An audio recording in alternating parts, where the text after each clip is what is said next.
beberapa hari ini ada permintaan dari sebagian teman-teman untuk bisa memberikan pandangan pada satu persoalan yang kiranya mungkin banyak dibincangkan beberapa hari ini terkait dengan pelaksanaan sholat berjamaah yang di dalamnya terdapat susunan saf yang bercampur antara laki-laki dan perempuan dalam satu saf yang sama. Bagaimana kiranya pandangan Al-Quran dan juga sunnah Rasulullah SAW terkait persoalan dimaksud yang tentunya dijelaskan dengan terperinci oleh para ulama-ulama bersanad sehingga sampai kepada kita tentang ketetapan hukum tersebut. Sebelum kita membahas pada inti persoalan, kita akan mencoba memberikan satu pengingat yang kuat terlebih dahulu bahwa sholat itu ditetapkan dalam syariat Islam sebagai ibadah yang paling pokok, paling penting, dan paling menentukan bagi setiap muslim. Salat ditetapkan sebagai ibadah yang paling pokok karena ia mengikat kepada setiap insan beriman yang telah baligh, yang dengan itu semua terikat ia untuk menunaikannya sebagai kewajiban yang mengoneksikan dirinya sebagai hamba kepada Allah Subhanahu wa Ta'ala 5 kali dalam sehari setiap pergantian waktu. Karena itulah disebut dengan sholat.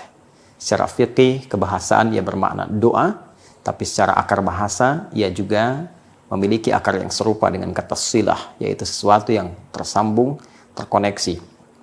Karena itu, ketika seseorang menunaikan sholat, maka sejatinya ia sedang mengoneksikan dirinya kepada Allah Subhanahu wa Ta'ala dalam posisi yang menghamba, membuktikan penghambaannya kepada Allah.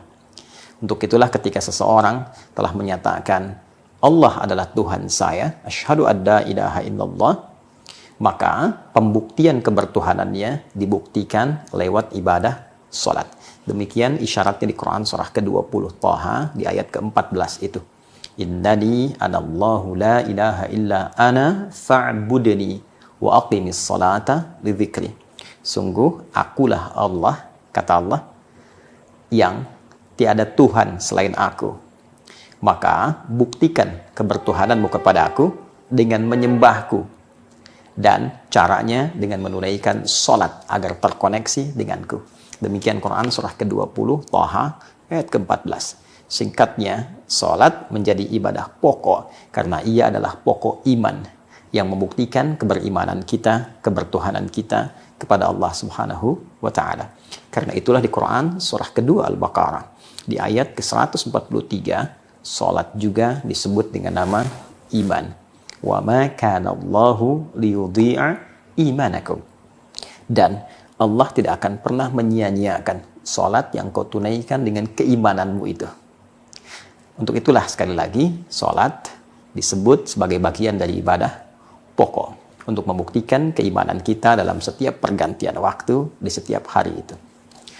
Sholat juga menjadi ibadah yang sangat penting bagi setiap muslim.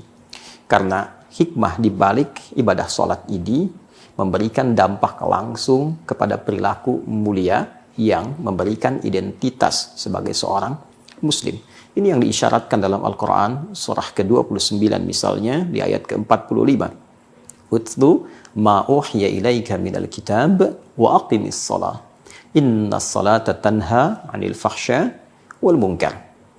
Baca, pahami, pelajari, amalkan setiap petunjuk yang diturunkan kepada Rasulullah SAW. Setelah dipahami itu, amalkan. Di antaranya, tunaikan sholat dengan cara yang benar. Sholat yang benar yang ditunaikan sesuai petunjuk Rasulullah SAW itu, maka ia akan memberikan dampak pada pelakunya, merubah ia menjadi lebih baik, membebaskan ia dari 2 sumber keburukan. Fahsya, keburukan yang bersumber dari syahwat, pornografi, LGBT, kata-kata jorok, kotor, zina, itu fahsya. Pelaku sholat akan tercegah dari perbuatan fahsya. Mungkar, perbuatan yang diingkari oleh hati yang bersumber dari nafsu perut dan akal. Korupsi, menipu, hoax, berselisih, bertengkar, merampok, membunuh, dan selainnya, itu adalah perbuatan mungkar. Jadi orang-orang yang sholat, bila sholatnya benar ditunaikan sesuai dengan petunjuk Rasulullah SAW, maka sholat itu selain mampu mengoneksikan diri dengan Allah, juga menjaga dirinya agar terbebas dari dua sumber keburukan utama. Itulah yang menjadikan sholat itu penting bagi setiap muslim, karena bukan hanya menampilkan puncak kebertuhanannya kepada Allah, tapi juga dampaknya bisa merubah perilakunya menjadi lebih baik. Maka dari itu, orang-orang yang dulu berislam, ketika diperintahkan menunaikan sholat dan ditunaikan dengan benar, berhasil merubah status mereka, mengangkat derajat mereka lebih mulia dari jahiliyah menjadi khairul ummah. Dulu, orang yang sholatnya benar berubah langsung menjadi baik. Jika ia menjadi pejabat, maka ia jadi pejabat yang baik. Jika ia hartawan, maka ia menjadi hartawan yang baik. Jika ia seorang ilmuwan, maka ia menjadi ilmuwan yang baik.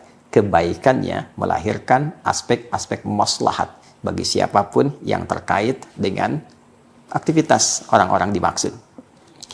3, teman-teman, sholat menjadi sangat menentukan, karena saat kita kembali kepada Allah Subhanahu wa Ta'ala, sholat adalah amalan pertama yang akan Allah hisab, yang menentukan kebaikan atau ketidakbaikan amalan-amalan lainnya. Demikian diinformasikan oleh Nabi SAW dalam salah satu hadis beliau yang sangat viral itu, inna awwala ma yuhasabu bihil abdu yaumal qiyamati as-salah, atau kama qala Rasulullah SAW. Sungguh amal pertama yang akan dihisab oleh Allah Subhanahu wa Ta'ala dan menentukan bagi setiap hamba itu salatnya. Idza salahat salahas sairu amali. Jika salat itu baik, maka ini menjadi indikator kebaikan amalan-amalan lainnya. Sebaliknya, jika salat itu tidak baik, maka ini menjadi pertanda bahwa ada permasalahan bagi amal-amal selanjutnya yang pernah ia kerjakan. Karena itu salat menjadi pokok, salat menjadi penting, dan salat begitu menentukan bagi setiap muslim, dunia dan akhiratnya. Dunia merubah perilakunya menjadi lebih baik, terkoneksi dengan Allah, dan akhirat menjadi penentuan hisab saat kembali kepada Allah untuk mendapatkan rahmat Allah Subhanahu wa Ta'ala berupa ridha dan surganya. Saking tingginya nilai sholat itu, karena terkait dengan 3 hal utama tadi, maka Allah Subhanahu wa Ta'ala mengatur ketentuan sholat dengan begitu luar biasa detailnya. Bahkan perintah sholat diberikan di tempat terbaik, bukan tempat-tempat biasa, bukan tempat-tempat yang sering dipijak, tapi dianugerahkan oleh Allah bahkan dalam peristiwa Isra dan Mi'raj. Sholat selain waktunya ditetapkan dengan teratur. Turun Quran surah keempat ayat 103, inna salata kanat 'alal mu'minina kitabam mawquta. Salat bagi setiap insan beriman telah diatur waktunya, dari mulai subuh sampai dengan malamnya. Setelah teratur, diminta oleh Allah untuk menjaganya. Turun Quran surah kedua ayat 238. Hafidhu 'alas salawati was salatil wusta wa qumu lillahi qanitin. Jagalah oleh kalian waktu-waktu salat, saling menjaga, khususnya salat pertengahan. Setelah tahu waktunya, jaga, tunaikan dengan penuh kekhusyuan. Diperintahkan kepada Rasulullah SAW untuk mengajarkan bagaimana cara menunaikan sholat itu, baik menerangkan syaratnya, rukunnya, penunaian dikala sendirian, dan keutamaan saat ditunaikan dikala berjamaah. Karena itulah Nabi saking jelasnya mengutarakan tentang petunjuk sholat ini sampai mengatakan, "Shollu kama ra'aitumuni usalli." Sholatlah kalian seperti kalian melihat aku menunaikan sholat. Contoh aku, lihat aku bagaimana menunaikan sholat ini. Itulah sebabnya akidah kita saat bersyahadat diikat dengan 2 komitmen utama. Asyhadu an la ilaha illallah, kebertuhanan kita yang menegaskan tidak ada Tuhan selain Allah. Yang dengan kebertuhanan itu kita juga berkomitmen untuk menyembahnya. Bagaimana cara menyembah Allah? Wa asyhadu anna Muhammadan Rasulullah. Maka caranya adalah dengan cara mengikuti petunjuk, contoh keterangan dari Rasulullah Sallallahu Alaihi Wasallam. Dalam konteks pertanyaan atau perbincangan yang disampaikan kepada kita, bagaimana cara menyusun saf? secara berjamaah yang dicontohkan oleh Rasulullah Sallallahu Alaihi Wasallam. Teman-teman, kita bisa melacak itu diantaranya pada beberapa referensi, khususnya kitab-kitab atau buku-buku hadis yang memang merangkum keterangan-keterangan yang bersumber dari Nabi Muhammad SAW yang terlacak secara presisi, secara akurat, dengan otoritas yang sangat tinggi dari para penyampai-penyampainya, dengan akuntabilitas yang sangat terpercaya dan validitas dari penelusuran transmisi sanadnya dari sifulan sampai kepada Nabi Sallallahu Alaihi Wasallam. Di antara kriteria dimaksud ditemukan dalam hadis riwayat Imam Muslim. Ya. Di Kitabus Shalah, kitab yang keempat, topik tentang salat. Dalam Sahih Muslim itu setidaknya ada puluhan topik yang merangkum tentang keterangan Nabi Sallallahu Alaihi Wasallam. Kita temukan dalam topik yang keempat, subtopik yang ke-28. Ya. Di sini di halaman 145. Ya, ini betul ya, subtopik ke-28, bab taswiyatus sufuf. Ya, subtopik tentang bagaimana meluruskan saf wa iqamatiha dan bagaimana menegakkannya atau wa iqamatuha wa faddul awwal fal awwal minha. Lalu menyusunnya dari urutan yang paling depan, kemudian selanjutnya. Maka di subtopik ini, subtopik ke-28, topik yang keempat, subtopik ke-28, nomor hadis 440. Kita akan temukan keterangan sebagai berikut. Baik, Imam Muslim menerima dari Zuhair bin Harb. Haddatsana Zuhair bin Harbin, haddatsana Jarir. Kemudian Zuhair bin Harb menerima dari Jarir, an Suhail an Abi. Dan Jarir menerima dari Suhail dari bapaknya, an Abi Hurairah radhiyallahu ta'ala anhu. Dan beliau, ayahnya Suhail menerima dari sahabat Abu Hurairah radhiyallahu ta'ala anhu. Jadi ini saya buka dulu untuk menunjukkan bagaimana ketersambungan informasi dari Imam Muslim terus kepada sumber A1-nya menuju pada keterangan Rasulullah sallallahu alaihi wasallam. Jadi mendapati langsung dari Nabi, sahabat Abu Hurairah terus ke Imam Muslim. Dan kita dapati informasi Imam Muslim ini dalam kitab yang kita baca sekarang. Itulah keindahan dalam Islam. Seluruh argumentasi beribadahnya bukan dikreasikan atas dasar keinginan-keinginan pribadi atau ditampilkan berupa rekayasa atau hanya buatan orang per orang, tapi semua sumbernya bersumber dari Rasul penyampainya yang diberikan petunjuk oleh Allah Subhanahu wa taala. Baik, qala Rasulullah sallallahu alaihi wasallam, Rasulullah SAW pernah bersabda, khairu sufufir rijal awwaluha wa syarruha akhiruha. Saf para lelaki itu yang terbaik adalah yang terdepan. Wa syarruha, dan yang tidak baik, ya maksud tidak baik ini urutan yang rendahnya. Ya, kalau tadi urutan yang paling bagusnya, urutan terendahnya akhiruha, itu yang paling belakangnya. Nah, jadi ini ada motivasi dari Nabi Sallallahu Alaihi Wasallam untuk mengejar posisi yang paling depan, paling awal. Siapa yang datang, ayo maju saf duluan, susun sampai rapi. Selanjutnya saf berikutnya. Maka orang yang bisa mendapatkan saf yang paling depan itu diunggulkan oleh Nabi Sallallahu Alaihi Wasallam, diapresiasi. Ini orang yang paling baik, ya, karena bisa menyiapkan waktunya, tenaganya, pikirannya, menyiapkan waktunya untuk mendapatkan saf yang paling depan.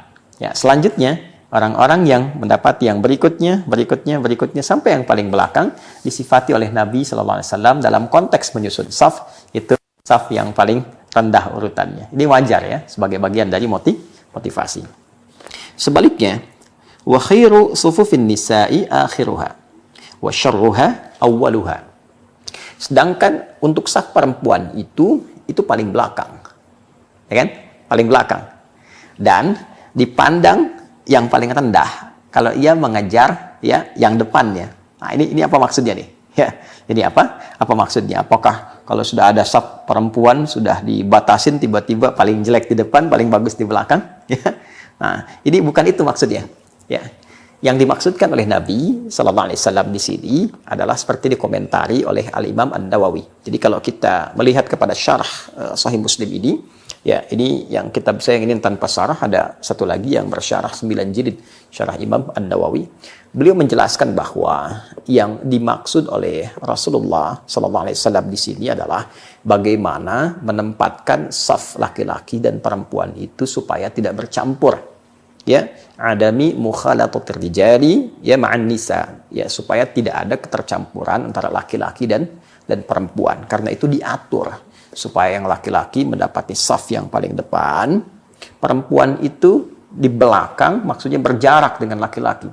Jangan mengejar untuk menempel kepada laki-laki.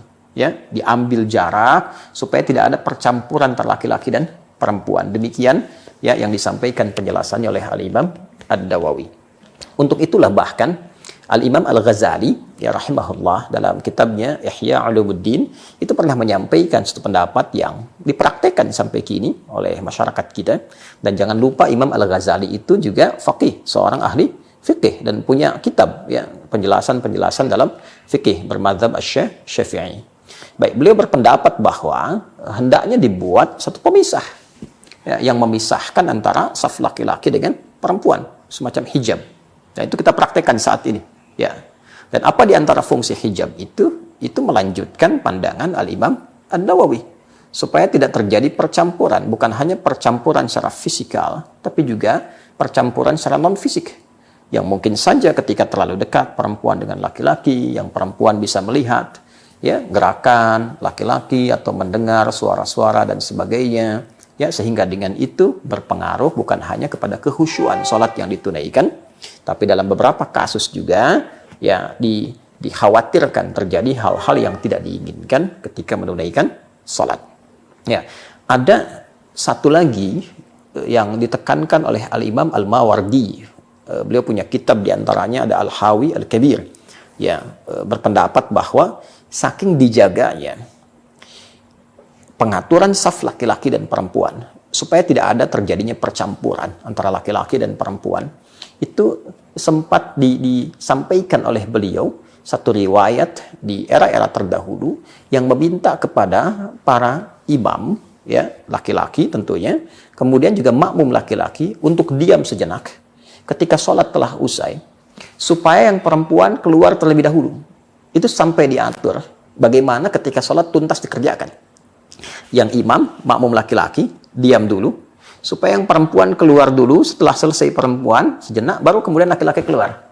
Anda bisa bayangkan, jangankan di dalam sholatnya, pasca sholat pun ulama yang berpandangan dengan sangat hati-hati supaya tidak terjadi percampuran, supaya tidak terjadi terlihatnya mungkin aurat-aurat perempuan yang sekat-sekatnya terbatas. Laki-laki bangkit melihat ke belakang di tempat-tempat tertentu yang mungkin pembatasnya ya kurang tertutup, mungkin dengan tingginya tertentu, terlihat ada sebagian yang melepas mokenanya, ada sebagian yang masih mengenakan, ada sebagian yang mungkin aurat-aurat tertentu bisa tertatap. Itu Al-Imam Al-Mawardi berpikir sampai sejauh itu. Ya, bahkan dalam selesai sholat pun biarkan perempuan keluar terlebih dahulu, baru kemudian laki-laki.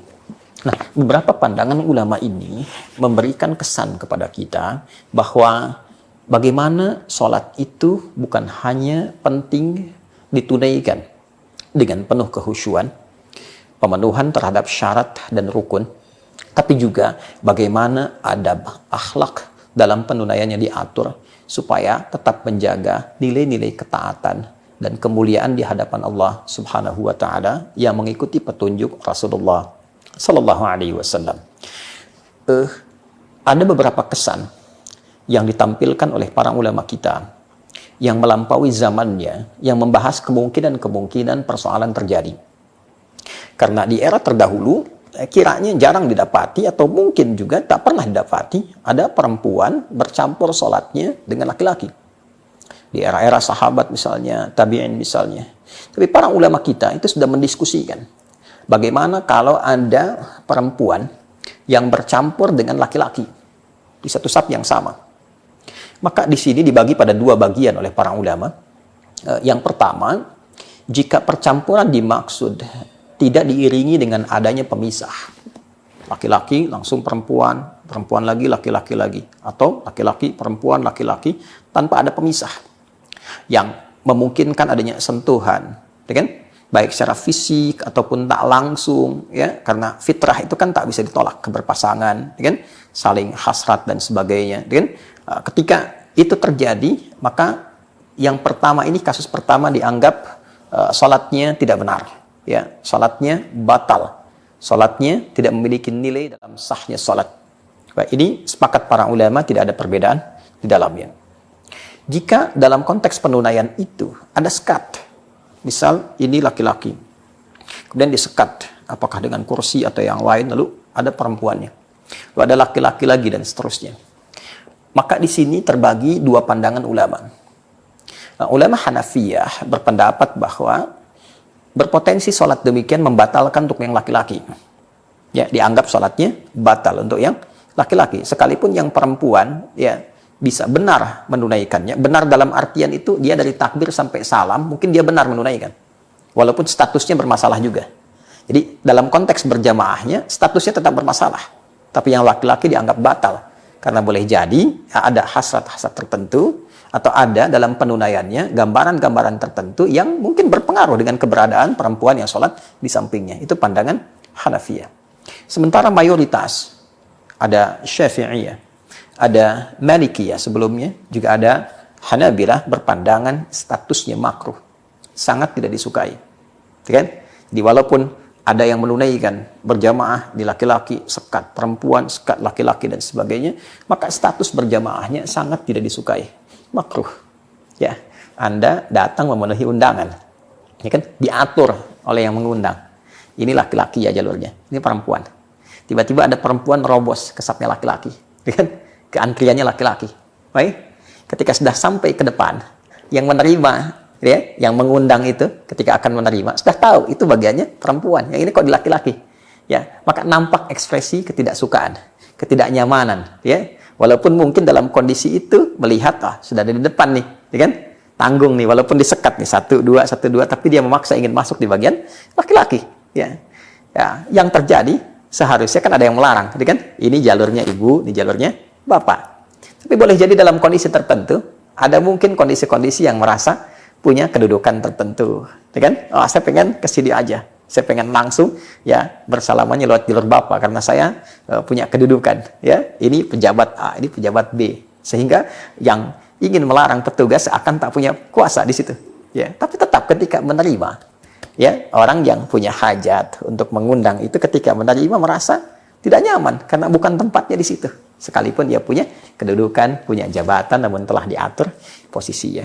Karena itu, Allah Subhanahu wa Ta'ala mengatur dengan detail bahwa orang-orang yang motivasi sholatnya didorong bukan sebagai penyembahan kepada Allah dengan tulus yang mengikuti petunjuk Rasulullah, tapi memiliki motivasi-motivasi lain dalam kreasinya, atau barangkali ingin menampilkan kedudukan, atau lebih daripada itu untuk misalnya dalam konteks kekinian dibahasakan dengan pencitraankah, misalnya ditampilkan hanya untuk menampilkan kondisi tertentu, maka itu dikecap dalam Al-Quran, tidak dibenarkan.